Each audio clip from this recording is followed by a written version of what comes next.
Film background లేకుండా హీరోగా వచ్చి దాదాపుగా 120 సినిమాలు చేసి ఇంత సక్సెస్లో ఉన్న వాళ్ళలో మీరే టాప్ అని చెప్పచ్చు. చాలామంది చాలామంది అబ్బాయిలు కొంచెం అందంగా ఉండగానే హీరోలు అవుదామని అనుకుంటుంటారు. బట్ మీకు అందంతో పాటు కృషి, పట్టుదల ఇవన్నీ ఉన్నాయి కాబట్టి మీరు ఈ రేంజ్లో ఉన్నారు.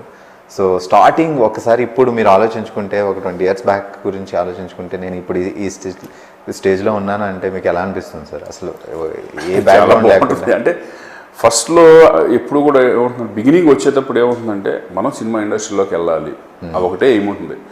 వీళ్ళు ఉన్నారా వాళ్ళు ఉన్నారా ఏం చేద్దాం అనేది ఉండదు. అసలు ఏంటో తెలియకుండా వెళ్తాం గోల్, మనం సినిమా అవ్వాలని. అలాగే వచ్చాను నేను కూడా. నేను హీరో అయిపోతాను, నాకు ఈ పలానప్పుడు ఇది జరుగుతుంది ఎవడో ఏమీ చేయలేం.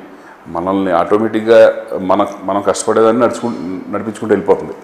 నేను ఇండస్ట్రీకి వచ్చినప్పుడు ఫస్ట్ ఎవడన్నా వచ్చినప్పుడు హీరో అవుదాం అనుకుంటారు కదా, నేను అట్లాగే వచ్చాను అనుకోండి, విలన్ అయ్యాను. ఓకే విలన్ కమాన్, ఏదో ఒకటి ఇండస్ట్రీలో నిలబడాలి, మన ఇండస్ట్రీ నిలబడాలి, హీరోగా వచ్చి చేద్దాం, లేదా ఆర్టిస్ట్గా ఈ అవకాశం రావడం ఎక్కువ. ఎందుకంటే వితౌట్ ఎనీ బ్యాక్గ్రౌండ్ అసలు ఒక్కళ్ళు కూడా నాకు ఇండస్ట్రీలో తెలియదు. ఆ ప్లేస్లో నుంచి వచ్చినప్పుడు నేను హ్యాపీగా ఎంజాయ్ చేసుకుంటూనే వచ్చాను. విలన్ చేసినవి కూడా ఎంజాయ్ చేసుకుంటా, అందరూ ఆర్టిస్ట్, అప్పుడు నాగార్జున, వెంకటేష్ వీళ్ళందరితో ఎక్కువ చేశాను నేను. వాళ్ళతో సరదాగా వాళ్ళు కూడా మమ్మల్ని చక్కగా ఇది చేసుకోవడం, ఇది చేయడం అంతా చేశాను.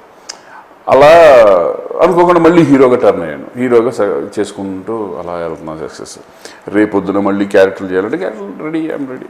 ఆడియన్స్ అది ఎలా అంటే అలా. ఎక్కడ సార్ ప్రాపర్? నేను ప్రాపర్ గంగావతి అని, నేను అక్కడ పుట్టాను, కర్ణాటక.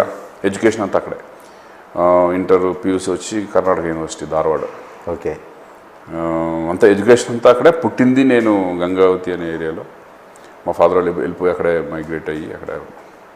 సో చదువుకునేటప్పుడే అనిపించిందా మీకు హీరో అవ్వాలని, లేకపోతే ఎప్పుడు స్టార్ట్ అయింది అసలు? ఎందుకంటే ఇంట్లో 10th స్టాండర్డ్ నుంచే, అప్పటి నుంచే నాకు ఖైదీ ఫిల్మ్ దగ్గర నుంచే నాకు ఎక్కువ చేయాలని. ఫస్ట్ ఇన్స్పిరేషన్ ఖైదీనే నాకు. ఆ ఫిల్మ్ నుంచే నేను సినిమాల్లోకి రావాలని. అప్పుడు నేను 10th అయిపోయి, ఇంట్లో చెప్తే ఒప్పుకోరు, ఏ చదువుకో మనకి ఎవరు తెలుసు, అంతేగా ఎవరు తెలియదు, వాళ్ళకి తెలియదు. అసలు ఇంకోటి నాకే ఇప్పుడు ఆలోచించుకుంటే నేను అంత డేరింగ్ ఎలా వచ్చేసాను నాకే తెలియదు. అంటే మనం ఒకసారి వెనక్కి తిరిగి ఏంట్రా నువ్వు, ఇప్పుడు ఒకసారి చూస్తూ ఉంటారు ఇండస్ట్రీలో ఏం పరిచయం, ఇప్పుడు ఎవరెవరు తిరుగుతూ ఉంటారు కొంతమంది చూస్తే, నిజం అవును ఏంటి వీళ్ళు పిచ్చోళ్ళగా తిరిగేస్తున్నారు, అనవసరం లైఫ్ పాడు చేసుకుంటున్నారు అనే ఫీలింగ్ ఇప్పుడు కొంతమంది చూస్తే మనకు కలుగుతూ ఉంటుంది కదా. అప్పుడు నేను ఎలా ఫీల్ అయ్యాను, నేను వెళ్ళిపోదామనే ఉద్దేశంతోనే వచ్చేసాను తప్పితే అసలు రూట్ ఏంటో తెలీదు, ఎలా వెళ్ళాలో తెలీదు, ఎవరిని కలవాలో తెలీదు, ఏం చేయాలి. ఆ టైంలో మనం వచ్చేసాం అనేది ఇంట్లో వాళ్ళకి నిజంగా ఇబ్బందిగా ఉంటుంది కదా. ఎవరు కూడా డౌట్గానే ఉన్నారు అందరూ.